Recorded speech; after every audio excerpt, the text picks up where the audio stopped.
Hello students, welcome again to my channel. मेरा नाम अखंड प्रताप सिंह है। आज हम लोग क्लास 10th के सेकेंड लेक्चर करने जा रहे हैं, जिसमें हम लोग इलेक्ट्रिक पोटेंशियल के बारे में बात करेंगे। ठीक है, कई सारे बच्चों को इस टॉपिक को लेके बहुत सारे कन्फ्यूजन होते हैं। ठीक है, लेकिन अगर आप लोग लास्ट तक ये वीडियो देखते हो तो आप लोगों के सारे कन्फ्यूजन दूर हो जाएंगे। ठीक है, तो आइए स्टार्ट करते हैं हम लोग। तो इलेक्ट्रिक पोटेंशियल को समझने से पहले मैं आप लोगों को क्लियर कर दूं कि पूरे इंटायर फिजिक्स में कहीं पे भी इलेक्ट्रिक पोटेंशियल का कोई यूज नहीं है। ठीक है ना, जो यूज है वो पोटेंशियल डिफरेंस का है। किसका यूज है?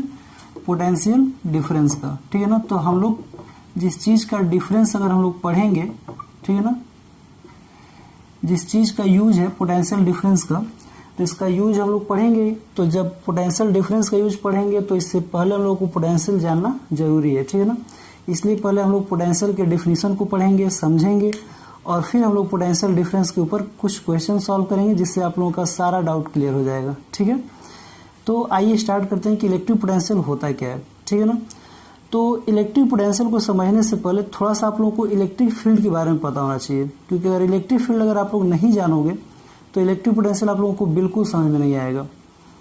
और दूसरी बात यह है कि इलेक्ट्रिक फील्ड आप लोगों के सिलेबस में नहीं है। ठीक है, इलेक्ट्रिक फील्ड आप लोगों को क्लास 12th में मिलेगा, लेकिन बहुत ईजी है। अगर आप लोग इलेक्ट्रिक फील्ड को अगर समझ लेते हो तो उसी के ऊपर बेस्ड इलेक्ट्रिक पोटेंशियल है, जो कि बिल्कुल आसानी से आप लोगों को समझ में आ जाएगा। ठीक है, तो क्या होता है इलेक्ट्रिक फील्ड? तो इलेक्ट्रिक फील्ड को समझने से पहले, जैसे आप लोग मैग्नेट देखे होंगे, बहुत सारे मैग्नेट आप लोग हर टॉय वगैरह में होता है। ठीक है ना, स्पीकर वगैरह में मैग्नेट लगा होता है, आप लोग हमेशा निकाल के उसमें से और खेलते रहते हो।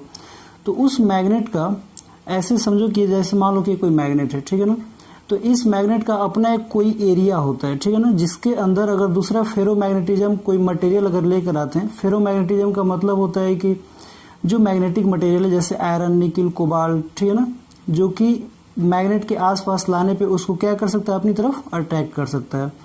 तो इसका अपना कुछ एक एरिया होता है कि कितने एरिया में हम किसी भी मटेरियल को लेकर हम आए तो ये उसके ऊपर इंटरेक्ट कर सकता है। ठीक है, और उस एरिया के बाहर अगर कोई भी ऑब्जेक्ट को रख दें तो उससे उसको कोई फर्क नहीं पड़ता है। जैसे मान लो कि एक मैग्नेट आप लोग घर पे रख लोगे और दूसरा मैग्नेट स्कूल लेके जाओगे, तो क्या वो दोनों इंटरेक्ट करेंगे, अट्रैक्ट या रिपेल करेंगे? नहीं करेंगे।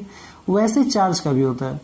चार्ज मैं पिछले लेक्चर में हम लोगों ने पढ़ा है कि चार्ज दो तरह का होता है, पॉजिटिव और निगेटिव चार्ज होता है। अगर आप लोगों लेक्चर देख कर ही लेक्चर देखोगे तो आई होप आप लोगों को थोड़ा और बेहतर समझ में आएगा। तो कोई भी चार्ज होगा, तो जैसे मैग्नेट का अपना मैग्नेटिक फील्ड होता है, वैसे ही चार्ज का अपना एक इलेक्ट्रिक फील्ड होता है। ठीक है ना, क्योंकि दो चार्ज आप लोगों को पता है कि अगर लाइक है तो रिपेल करते हैं और अनलाइक है तो अट्रैक्ट करते हैं। लेकिन कितना दूर तक रखने पे रिपेल करेंगे या कितना दूर तक रखने पे अट्रैक्ट करेंगे, ये इंपॉर्टेंट चीज है। ठीक है ना, जैसे मान लो कि अगर दो चार्ज है, दो चार्ज को अगर बहुत दूर दूर अगर रख देंगे तो बिल्कुल एक दूसरे को कोई इंटरेक्ट नहीं कर पाएंगे, ना तो अट्रैक्ट करेंगे ना तो रिपेल करेंगे। अगर लाइक चार्ज होगा तो रिपेल भी नहीं कर पाएंगे और अनलाइक चार्ज होगा तो अट्रैक्ट भी नहीं कर पाएंगे, अगर बहुत दूर रख दें तो बहुत दूर का क्या मतलब होता है? तो जैसे मान लेते हैं कि अगर यहाँ पे कोई पॉजिटिव चार्ज है, ठीक है ना, तो इस पॉजिटिव चार्ज का अपना एक दायरा होता है। ठीक है ना, अपना एक एरिया होता है। और कैसा एरिया होता है कि इस एरिया के अंतर्गत अगर किसी भी चार्ज को लेकर हम लोग आएंगे, अगर चाहे वो चार्ज खुद पॉजिटिव हो या फिर वो चार्ज निगेटिव हो, तो उसके ऊपर ये इंटरेक्ट कर सकता है। जैसे मान लो कि यहाँ पे अगर कोई चार्ज पॉजिटिव लेके आ रहा है तो ये पॉजिटिव इसके ऊपर क्या करेगा, रिपेल करेगा। ठीक है ना, अगर निगेटिव लेके आते हैं तो ये चार्ज इसको क्या करेगा, अट्रैक्ट करेगा। लेकिन मान लो कि ये अगर इसका इलेक्ट्रिक फील्ड है, अगर इलेक्ट्रिक फील्ड के बाहर अगर किसी पॉइंट पे अगर पॉजिटिव या निगेटिव लेकर आए हैं तो ये चार्ज इसके ऊपर कोई इफेक्ट शो नहीं करेगा। ठीक है ना, तो आई होप आप लोगों को इलेक्ट्रिक फील्ड के बारे में कुछ आइडिया मिल रहा होगा। हर चीज का अपना एक फील्ड होता है, समझ में आ रहा है? जैसे कोई पुलिस विभाग है तो उसका भी अपना एक फील्ड होता है कि अगर उसके अंतर्गत कोई भी क्राइम होता है तो वो उसको देखते हैं। अगर उनके फील्ड के बाहर अगर कोई क्राइम होगा तो दूसरे पुलिस स्टेशन वाले देखेंगे, इनको उससे कोई लेना देना नहीं होगा। सेम वैसे ही अगर कोई भी चार्ज होगा तो इसका अपना एक फील्ड होगा। इस फील्ड के अंदर अगर कोई चार्ज आएगा तो ये उसको इंटरेक्ट करेगा, या तो अट्रैक्ट करेगा या फिर रिपेल करेगा। लेकिन इस एरिया के अगर बाहर अगर कोई चार्ज को रख दोगे तो इससे इसका कोई फर्क नहीं पड़ता है। तो किसी भी चार्ज के सराउंडिंग का वो एरिया जिसके अंतर्गत किसी दूसरे चार्ज को लाने पर या किसी भी मैग्नेटिक मटेरियल को लाने पर वो चार्ज इंटरेक्ट करता है, तो उस एरिया को हम लोग इलेक्ट्रिक फील्ड कहते हैं। ठीक है, तो अब हम लोग समझते हैं कि पोटेंशियल क्या होता है। तो अब देखो, मान लो कि ये हमारा पॉजिटिव चार्ज है, ठीक है ना, पॉजिटिव चार्ज Q है और इसका अपना ये एक एरिया है जिसको हम लोग इलेक्ट्रिक फील्ड कहते हैं। तो इलेक्ट्रिक फील्ड के अंदर, क्योंकि इलेक्ट्रिक फील्ड के बाहर कोई पोटेंशियल नहीं होता है, इलेक्ट्रिक फील्ड के बाहर पोटेंशियल 0 होता है, ठीक है ना, तो जो भी पोटेंशियल होगा वो किसके अंदर होगा, इलेक्ट्रिक फील्ड के अंदर होगा। ठीक है ना, तो इलेक्ट्रिक फील्ड के अंदर किसी एक पर्टिकुलर पॉइंट ए पर, ठीक है, अगर इलेक्ट्रिक फील्ड के बाहर से किसी दूसरे चार्ज को लाने में, ठीक है ना, देखो चार्ज जो हम लेके आएंगे ना उसको हम लोग Q0 से रिप्रेजेंट करेंगे और ये Q0 जो होता है ना जनरली टेस्ट चार्ज होता है। क्या होता है ये, टेस्ट चार्ज। क्यों टेस्ट चार्ज होता है, क्योंकि इस टेस्ट चार्ज का मैग्नीट्यूड मतलब जो स्ट्रेंथ है वो बहुत ही कम होता है with respect to this charge. क्योंकि जब हम इसको लेकर आएंगे तो इसका भी तो अपना एक इलेक्ट्रिक फील्ड बन जाएगा, ठीक है ना, और इसका भी बन जाएगा, तो फिर दोनों एक दूसरे को इंटरेक्ट करेंगे और हम चाहते हैं कि सिर्फ यही इंटरेक्ट कर पाए, तो इसलिए इसके रिस्पेक्ट में इसकी वैल्यू को इतना छोटा कर देंगे कि वो नेग्लिजिबल हो जाएगा। समझ में आ रहा है, और तब इस चार्ज को जब हम लेकर आएंगे तो सिर्फ ये उसके ऊपर कितना फोर्स लगा पाएगा ये हम कैलकुलेट कर पाएंगे। ठीक है ना, तो किसी भी टेस्ट चार्ज को जो कि कंपैरेटिवली बहुत ही स्मॉल अमाउंट का है, इलेक्ट्रिक फील्ड के बाहर से, इलेक्ट्रिक फील्ड के बाहर को हम लोग इनफाइनाइट कहते हैं। क्या कहते हैं, इनफाइनाइट, इन्फिनिटी कहते हैं। समझ में आ रहा है, इन्फिनिटी का मतलब क्या होता है, beyond our reaching point is known as infinity. कोई भी हमारे पहुंच से अगर बाहर है तो हमारे लिए क्या है, इन्फिनिटी होता है। जैसे मान लीजिए कि आप लोग दिन रात मेहनत करके और 80% नंबर लाते हो तो आपके लिए 81% इन्फिनिटी हो जाएगा। अगर कोई दिन रात मेहनत करके 95% लाता है तो उसके लिए 96% इन्फिनिटी हो जाएगा। तो जो रीचिंग पॉइंट के बाहर की जो चीज़ होती है उसको हम लोग इन्फिनिटी कहते हैं। तो इस चार्ज के लिए इन्फिनिटी का मतलब क्या है कि इस इलेक्ट्रिक फील्ड के बाहर का कोई भी पॉइंट इस चार्ज के लिए क्या कहलाएगा, इन्फिनिटी कहलाएगा। समझ में आ रहा है, तो बुक में लिखा होता है कि इन्फिनिटी से इलेक्ट्रिक फील्ड के अंदर किसी चार्ज को लाने में जो वर्क डन करना पड़ता है उसी वर्क डन को हम लोग क्या कहते हैं, इलेक्ट्रिक पोटेंशियल कहते हैं उस पर्टिकुलर पॉइंट का। ठीक है ना, तो इस चीज को फिर से समझते हैं। तो इलेक्ट्रिक फील्ड के बाहर से यानी कि हम इन्फिनिटी बोल सकते हैं। इलेक्ट्रिक फील्ड के बाहर का मतलब क्या हो गया, इन्फिनिटी। क्यों, क्योंकि इस चार्ज का इस इलेक्ट्रिक फील्ड के बाहर कोई इफेक्ट नहीं दिखा पाएगा, यानी कि इस इलेक्ट्रिक फील्ड के बाहर जो भी पॉइंट होगा इस चार्ज के लिए क्या कहलाएगा, इन्फिनिटी कहलाएगा। तो इन्फिनिटी से किसी टेस्ट चार्ज को इलेक्ट्रिक फील्ड के अंदर किसी एक पॉइंट पर लाने में जो वर्क डन करना पड़ता है उसी वर्क डन को हम लोग क्या कहते हैं, इलेक्ट्रिक पोटेंशियल कहते हैं उस पॉइंट का। समझ में आ रहा है। अच्छा, वर्क डन इक्वल टू क्या होता है, आप लोग पढ़े हो ना, फोर्स इंटू डिस्प्लेसमेंट होता है। फोर्स इंटू क्या होता है, डिस्प्लेसमेंट होता है। अगर किसी चार्ज को हम इलेक्ट्रिक फील्ड के अंदर लेके आएंगे तो ये तो इसको पहले से खींच लेगा अगर अनलाइक चार्ज है तो, और अगर लाइक चार्ज है तो उसको कहेगा कि तुम उसको बाहर भगाएगा। इसको जनरली पॉजिटिव चार्ज लेके आते हैं हम लोग, तो ये क्या करेगा, बाहर भगाएगा। तो अपने से तो आएगा नहीं, तो हमको क्या करना होगा, उसके अगेंस्ट हमको फोर्स लगाना होगा। लेकिन वो फोर्स बहुत ही स्मॉल लगाएंगे, मतलब कि जितना इसका फोर्स होगा उसी के इक्वल हम भी फोर्स लगाएंगे। समझ में आ रहा है, ताकि बहुत ज़्यादा स्पीड में चेंजिंग ना हो और एक्सेलरेशन हमारा क्या रहे, हमेशा 0 रहे। मतलब धीरे धीरे इसको लेके आएंगे वापस, धीरे धीरे लेकर आएंगे। ठीक है ना, तो हम जब इसको लेकर आएंगे इसके अगेंस्ट फोर्स लगा के, तो हम फोर्स भी करेंगे और साथ ही साथ क्या करेंगे, डिस्प्लेसमेंट भी करेंगे। तो जब दोनों काम होगा तो वर्क डन होगा, और जब वर्क डन होगा तो इस वर्क डन को हम लोग जिस चार्ज को लेकर आ रहे हैं उसी चार्ज से अगर डिवाइड कर देंगे तो ये हमारा क्या हो जाएगा, पोटेंशियल हो जाएगा। समझ में आ रही मेरी बात। तो इलेक्ट्रिक पोटेंशियल क्या होगा, तो इलेक्ट्रिक पोटेंशियल का मतलब ये है कि इन्फिनिटी से इलेक्ट्रिक चार्ज के इलेक्ट्रिक फील्ड के अंदर किसी एक पॉइंट का जो पोटेंशियल होगा उस पॉइंट पर इन्फिनिटी से किसी चार्ज को लाने में जो वर्क डन करना पड़ेगा उसी वर्क डन को हम लोग क्या कहेंगे, इलेक्ट्रिक पोटेंशियल कहेंगे। ठीक है ना, तो इसका डेफिनेशन लिख लेते हैं हम लोग। आई होप आप लोगों को ये बात क्लियर हुआ होगा। ठीक है, तो इलेक्ट्रिक पोटेंशियल का डेफिनेशन क्या होगा, electric potential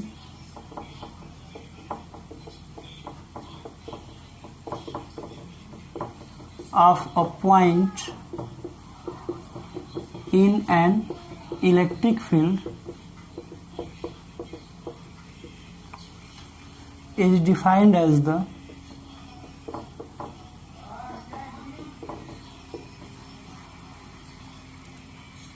total work done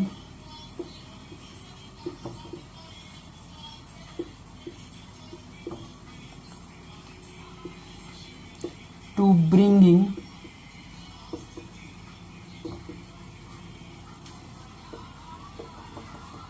test charge from infinity to that point। ठीक है ना। Electric potential of a point in an electric field is defined as the total work done to bringing the test charge from infinity to that point. Electric field के अंदर किसी point का अगर हमें electric potential चाहिए तो उस point का पोटेंशियल क्या होगा, इन्फिनिटी यानी कि इलेक्ट्रिक फील्ड के बाहर से किसी टेस्ट चार्ज को उस पॉइंट तक लाने में जो वर्क डन करना पड़ेगा उसी वर्क डन को हम लोग क्या कहेंगे, इलेक्ट्रिक पोटेंशियल कहेंगे उस पर्टिकुलर पॉइंट का। यानी कि इलेक्ट्रिक पोटेंशियल इक्वल टू हो जाएगा W अपॉन क्यू या फिर Q नॉट बोल सकते हैं। ठीक है ना। अगर टेस्ट चार्ज है तो जनरली हम लोग Q नॉट से रिप्रेजेंट करते हैं। ठीक है ना। तो ये हमारा इलेक्ट्रिक पोटेंशियल का डिफिनीशन हो गया। अब इलेक्ट्रिक पोटेंशियल डिफरेंस क्या होता है, तो पोटेंशियल डिफरेंस जो होगा वो दो पॉइंट के बीच का डिफरेंस होगा। तो जैसे मान लेते हैं कि हमारा इलेक्ट्रिक फील्ड है इस चार्ज का, ठीक है ना। तो इस चार्ज का अगर ये इलेक्ट्रिक फील्ड है और मान लेते हैं कि ए पॉइंट है, यहाँ तक किसी चार्ज को लाने में मान लेते हैं कि जो वर्क डन करना पड़ा वो WA करना पड़ा, और ये एक पॉइंट बी है, यहाँ तक किसी चार्ज को लाने में मान लेते हैं कि WB वर्क डन करना पड़ा। आई होप आप लोगों को ये बात क्लियर होगा कि कहाँ पे ज़्यादा वर्क डन करना पड़ेगा चार्ज को लाने में, WB पॉइंट पे ज़्यादा करना पड़ेगा कि ए पॉइंट पे। आई होप आप लोग सभी लोग सोच रहे हो कि बी पॉइंट पे। क्यों? क्योंकि यहाँ से इसकी दूरी भी ज़्यादा है और जितना जब चार्ज के पास लेके जाएंगे किसी टेस्ट चार्ज को उतना वो ज़्यादा रिपेल करेगा, तो उतना हमको ज़्यादा फोर्स की आवश्यकता पड़ेगी। यानी कि जो वर्क डन होता है वो फोर्स इंटू डिस्प्लेसमेंट होता है, तो हमें फोर्स भी ज़्यादा लगाना पड़ेगा, डिस्प्लेसमेंट भी ज़्यादा तय करना पड़ेगा जितना हम चार्ज के करीब ले जाएंगे। यानी कि वर्क डन क्या होगा, उतना ही ज़्यादा होगा। तो इस पॉइंट का जो वर्क डन होगा वो ज़्यादा होगा और इस पॉइंट का वर्क डन कम होगा। तो एक पॉइंट का वर्क डन ज़्यादा और दूसरे पॉइंट का वर्क डन कम है, और जो पोटेंशियल होता है वो डिपेंड किस पे करता है, वर्क डन पे करता है। तो जहाँ पे लाने पे वर्क डन ज़्यादा करना पड़ेगा वहाँ का पोटेंशियल ज़्यादा होगा, और जहाँ पे लाने में वर्क डन कम करना पड़ेगा वहाँ का पोटेंशियल कम होगा। ठीक है। तो अब ये बताओ कि यहाँ का पोटेंशियल ज़्यादा है, यहाँ पे VB जो है यहाँ का पोटेंशियल ज़्यादा है, और यहाँ पे VA है, इसका पोटेंशियल मान लो कि कम है। तो पोटेंशियल डिफरेंस क्या हो जाएगा, तो पोटेंशियल डिफरेंस को हम लोग डेल्टा V से रिप्रेजेंट करते हैं, और ये हो जाएगा VB माइनस VA हो जाएगा। अच्छा, तो जब डेल्टा V इक्वल टू, तो VB के जगह हम लोग क्या लिख सकते हैं, तो V होता है क्या, W अपॉन क्यू नॉट, तो यहाँ पे WB अपॉन क्यू नॉट लिख सकते हैं, minus WA upon Q not लिख सकते हैं। यानी कि जो डेल्टा V है उसको हम लोग WB minus WA upon Q not लिख सकते हैं। तो ये हमारा क्या हो जाएगा, पोटेंशियल डिफरेंस हो जाएगा। तो जनरली हम लोग पोटेंशियल डिफरेंस के लिए फॉर्मूला हम लोग यूज करेंगे कि किसी भी इलेक्ट्रिक फील्ड के अंदर किसी चार्ज को लाने पे जो वर्क डन करना पड़ेगा वो हमारा पोटेंशियल कहलाएगा। तो अलग अलग पॉइंट का अलग अलग पोटेंशियल होगा, तो उस दो पॉइंट के बीच में जो लाने में जो वर्क डन करना पड़ेगा किसी चार्ज को वो हमारा पोटेंशियल डिफरेंस हो जाएगा। यानी कि अगर हम A से B तक अगर किसी चार्ज को ला रहे हैं तो A से B तक लाने में जो वर्क डन करना पड़ेगा ना वही हमारा पोटेंशियल डिफरेंस हो जाएगा, क्योंकि WB माइनस WA है। WB मतलब B पे लाने में कितना वर्क डन करना पड़ा, और WA मतलब A पर लाने में कितना वर्क डन करना पड़ा। तो दोनों के बीच का डिफरेंस ही तो हमारा क्या है, पोटेंशियल डिफरेंस है। तो हम ये भी कह सकते हैं कि इलेक्ट्रिक फील्ड के अंदर एक पॉइंट से दूसरे पॉइंट तक किसी चार्ज को ले जाने में जो वर्क डन करना पड़ेगा वही हमारा क्या कहलाएगा, पोटेंशियल डिफरेंस कहलाएगा। तो ये सारी चीज़ें जो अभी तक मैंने बताया आप लोगों को ये थ्योरेटिकल चीज़ें हैं, ठीक है ना। ये डिफिनीशन बताने के लिए ठीक है, न्यूमेरिकल सॉल्व करने के लिए इस फॉर्मूले पे सही है, ठीक है ना। लेकिन प्रैक्टिकल में थोड़ा सा इससे अलग तरीके से यूज किया जाता है, ठीक है। तो आइए समझते हैं कि हम लोग इसको प्रैक्टिकली कैसे यूज करते हैं, वहाँ पे थोड़ा और बेहतर कंसेप्ट आप लोगों का क्लियर होगा, ठीक है।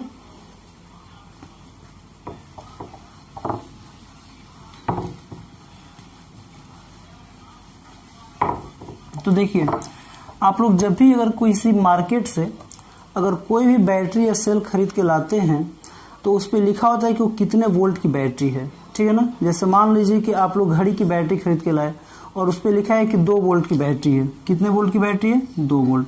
और ये जो बैटरी होता है ऐसे होता है, ठीक है ना, ऐसे लगा होता है, ठीक है ना। यहाँ पे पॉजिटिव लिखा होता है और यहाँ पे निगेटिव लिखा होता है, समझ में आ रहा है। इसको आप लोग घड़ी के अंदर या टॉर्च के अंदर फिट कर देते हैं, ठीक है ना। तो ये काम कैसे करता है और कैसे, और ये 2 वोल्ट का मतलब क्या है? तो 2 वोल्ट का मतलब ये होता है कि जो पॉजिटिव और निगेटिव पॉइंट है ना, 2 पॉइंट, यानी कि यहाँ का पोटेंशियल ज़्यादा होगा और यहाँ का पोटेंशियल क्या होगा? कम होगा। और कितना ज़्यादा और कितना कम होगा वो डिपेंड करेगा कि दोनों के बीच का डिफरेंस कितना है। और ये जो डिफरेंस होगा यही हमारा क्या होगा? 2 वोल्ट होगा। तो अगर कोई भी बैटरी का जो पोटेंशियल होता है, चाहे वो 2 वोल्ट हो या 4 वोल्ट हो, वो पोटेंशियल का डिफरेंस होता है, ना कि किसी एक पर्टिकुलर पॉइंट का पोटेंशियल होता है। जैसे बैटरी है तो इसमें 2 पॉइंट होते हैं, पॉजिटिव होते हैं और निगेटिव होते हैं। तो जनरली हम लोग पॉजिटिव को हाई पोटेंशियल कहते हैं और निगेटिव को क्या कहते हैं? लो पोटेंशियल कहते हैं।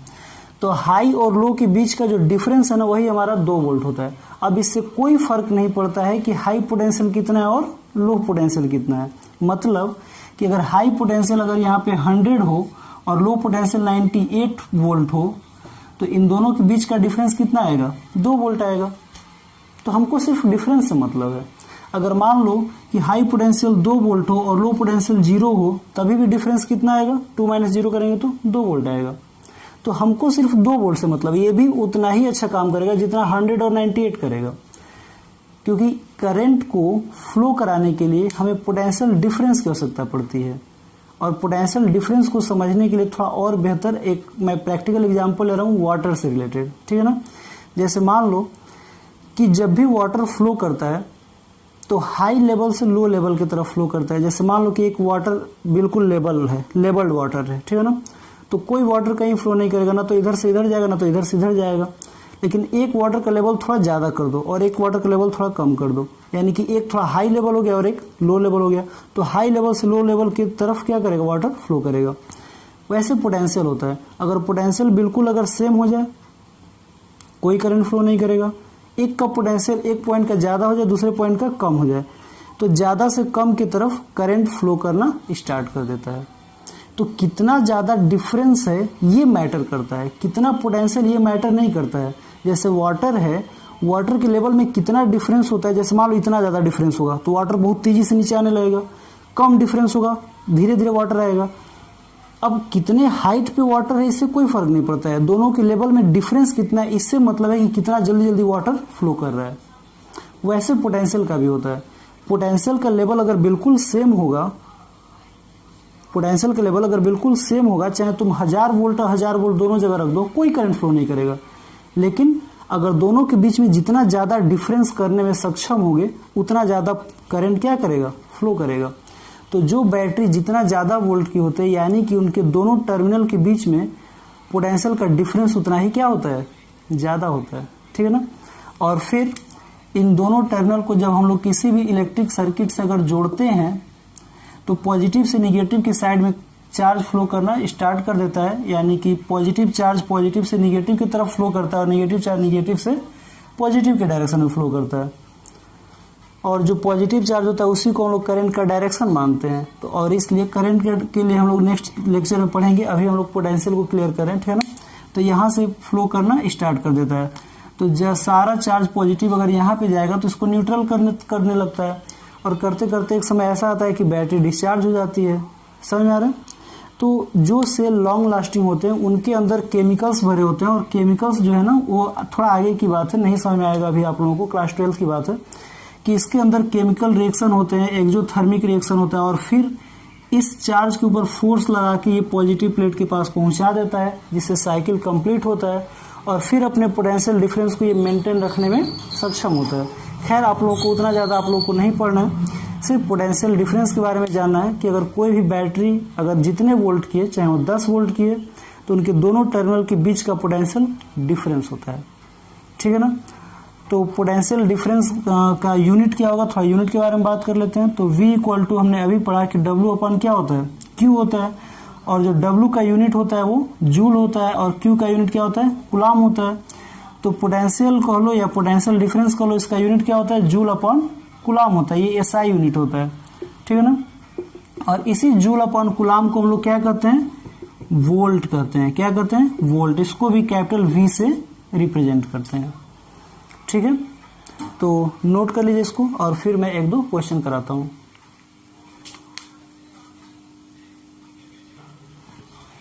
ओके, तो आइए क्वेश्चन करते हैं।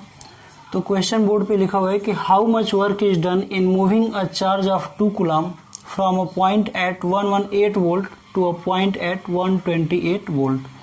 कह रहा है कि कितना में वर्क डन करना पड़ेगा किसी चार्ज को मूव करने में जिसकी वैल्यू कितना दिया है, 2 कूलम दिया हुआ है, ठीक है ना। From a point at 118 volt से लेकर कहाँ पे जाना है, 128 वोल्ट तक, मतलब लो पोटेंशियल से कितना जाना है, हाई पोटेंशियल तक जाना है। तो आप लोग पॉज करके क्वेश्चन को सॉल्व कर सकते हो, और फिर मैं करूंगा तो आप लोग आंसर मिला सकते हो, ठीक है ना। आइए स्टार्ट करते हैं। तो पोटेंशियल डिफरेंस इक्वल टू, आप लोगों को पता है, अभी भी मैंने बताया कि पोटेंशियल डिफरेंस इक्वल टू क्या होता है, work done in moving a charge from one point two another point, charge moved. जो चार्ज मूव्ड होता है, समझ में आ रहा है, उससे डिवाइड कर देते हैं किससे, वर्क डन से। तो पोटेंशियल डिफरेंस का मतलब 2 पॉइंट का डिफरेंस, और 2 पॉइंट कौन कौन से हैं, 128 और 118, ठीक है ना। तो हम लोग डेल्टा V निकाल लेते हैं। तो डेल्टा V की वैल्यू कितना हो जाएगा, 128 माइनस 118, और ये कितना हो जाएगा, 10 वोल्ट हो जाएगा। तो इसकी वैल्यू हम रख देते हैं 10 वोल्ट। वर्क डन पूछ रहा है, और कितना चार्ज मूव करना है, तो 2 कूलम। तो यहाँ पे जो चार्ज की वैल्यू दिया है वो 2 कूलम दिया हुआ है, तो यहाँ पे 2 कूलम रख लेते हैं। तो वर्क डन कितना आ जाएगा, 10 × 2 = 20 जूल। तो हमको कितना वर्क डन करना पड़ेगा, 20 जूल, ठीक है। नोट कर लीजिए आप लोग पॉज करके।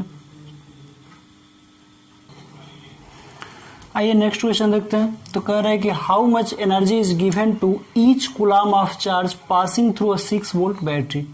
कह रहा है कि हर एक चार्ज को जो कि 1 कूलम का है उसको हम कितना एनर्जी दे ताकि वो 6 वोल्ट की बैटरी से क्या कर जाए, पास कर जाए, समझ में आ रहा।